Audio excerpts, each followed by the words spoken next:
Assalamualaikum warahmatullahi wabarakatuh. Selamat pagi sobat semua, welcome back to my YouTube channel.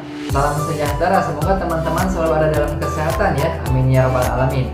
Oke sobat, di peraturan pemerintah nomor 11 tahun 2021 tentang badan usaha milik desa terdapat poin-poin tentang kepengurusan badan usaha milik desa. Nah, di sini kita coba lihat ya, kita coba analisa ada empat struktur kepengurusan di badan usaha milik desa. Yang pertama itu harus diawali dengan musyawarah. Nah, di musyawarah ini kalau kita sesuaikan atau kita ambil di poin PP nomor 11 tahun 2021 ini tentang badan usaha milik desa terdapat 6 poin ya. Kalau saya sudah analisis ada 6 poin. Yang pertama itu pembentukan kepengurusan pelaksana operasional dan pengawas BUMDes. Nah, kenapa penasehat enggak? Karena penasehat itu langsung dijabat oleh kepala desa ya. Kalau kita lihat di aturan PP ini.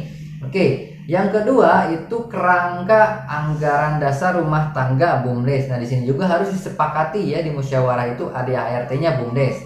Yang ketiga ada anggaran dana dan pelaksanaan manajemen keuangan BUMDes. Nah, jadi disesuaikan seperti apa prioritasnya ya, harus dimusyawarahkan di sini. Yang keempat, apabila terjadi kerugian anggaran yang diatur badan usaha milik desa. Nah, jadi seperti pelaksanaannya itu tidak sesuai. Nah, jadi terjadi kerugian seperti apa nantinya. Nah, ini harus dimusyawarahkan di sini ya. Yang kelima, adanya sanksi apabila terjadi penyalahgunaan keuangan BUMDes. Nah, di sini juga harus dimusyawarahkan seperti apa nanti sanksinya apabila terjadi penyalahgunaan anggaran. Yang keenam, ini yang terakhir ya, laporan dari penasehat, pelaksana operasional dan pengawas. Nah, di sini di musyawarah ini harus dimusyawarahkan seperti apa laporan dari penasehat, pelaksana operasional dan pengawas. Itu untuk poin dari musyawarah yang dilaksanakan di awal ya dalam pembentukan badan usaha milik desa. Oke, yang kedua itu ada struktur pengurusan itu adalah penasehat. Nah, tadi sudah dikatakan ya, penasehat ini langsung dijabat oleh kepala desa ya. Kalau kita pertanyakan kenapa ya, sesuai aturan PP ini ya tahun 2021 tentang badan usaha milik desa. Oke, poinnya ini yang pertama, memberikan masukan dan nasihat. Sudah jelas ya, harus memiliki karakter penasehat ya, dan memberikan masukan program-program apa saja ataupun kegiatan usaha apa aja yang baik gitu, yang sudah bisa dijalankan di badan usaha milik desa ya, seperti itu. Ataupun dari inspirasi dari masyarakat yang masuk, nah seperti itu ya. Oke, yang kedua itu mengangkat dan memberhentikan pengurus badan usaha milik desa sesuai hasil dengan musyawarah ya. Jadi sesuai hasil musyawarah seperti apa. Oke, yang ketiga, menentukan anggaran dasar rumah tangga BUMDes bersama pelaksana operasional dan pengawas. Nah, jadi menentukan ADART-nya ya, yang dimusyawarahkan bersama pengawas dan pelaksana operasional seperti itu ya. Yang keempat, melakukan telah atas anggaran dana yang masuk ke BUMDes baik dari perencanaan dan pelaksanaan seperti itu ya. Jadi harus ditelaah terlebih dahulu seperti apa nih baiknya perencanaan dan hasil pelaksanaan itu seperti apa. Oke, yang kelima, menerima laporan dari pengurus BUMDes setiap tahun. Nah, jadi menerima laporan. Jadi pengurus BUMDes itu harus membuat laporan dan dilaporkan seperti itu ya. Oke, itu dari poin-poin penasehat. Nah, kalau kita lihat dari poin pelaksana operasional itu terdapat 5 analisis ya yang sudah saya baca tadi ya di PP 11 ini. Yang pertama itu poinnya itu diangkat dan diberhentikan oleh kepala desa sesuai hasil musyawarah. Nah, jadi sesuai hasil musyawarah ya diangkat dan diberhentikannya.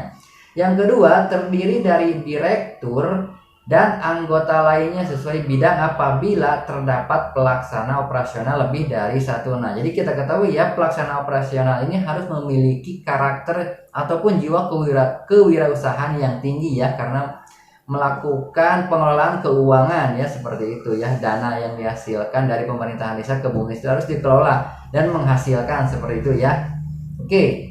Yang ketiga, membuat rancangan kegiatan ataupun usaha dan pengelolaan dana yang masuk ke BUMDes. Jadi harus memiliki manajemen keuangan, harus memiliki visi misi ke depan seperti apa badan usaha milik desa berjalan.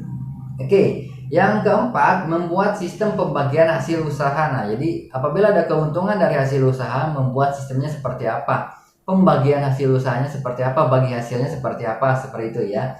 Yang kelima, ini yang terakhir ya, menyusun laporan setiap semester dan tahunan yang dipertanggungjawabkan di musyawarah desa setelah dikonsultasikan dengan penasehat dan pengawas. Nah, jadi setiap semester dan setiap tahun itu membuat laporan yang dipertanggungjawabkan, seperti itu ya.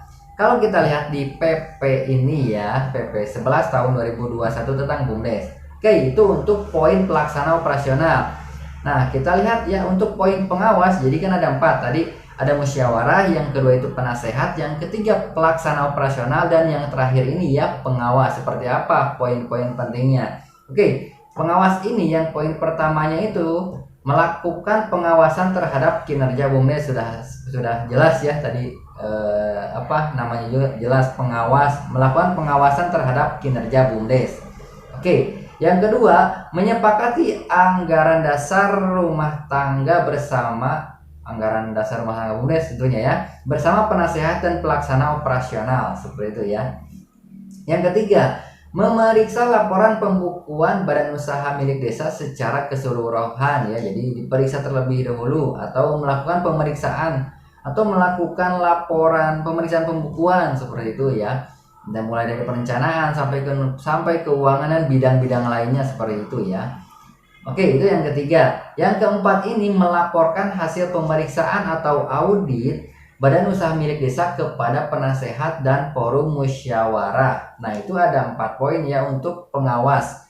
Oke sobat, seperti itu ya untuk analisa 4 struktur kepengurusan di badan usaha milik desa sesuai dengan peraturan pemerintah nomor 11 tahun 2021. Oke sobat, semoga bermanfaat videonya. Jangan lupa dukung channelnya ya. Oke, wassalamualaikum warahmatullahi wabarakatuh.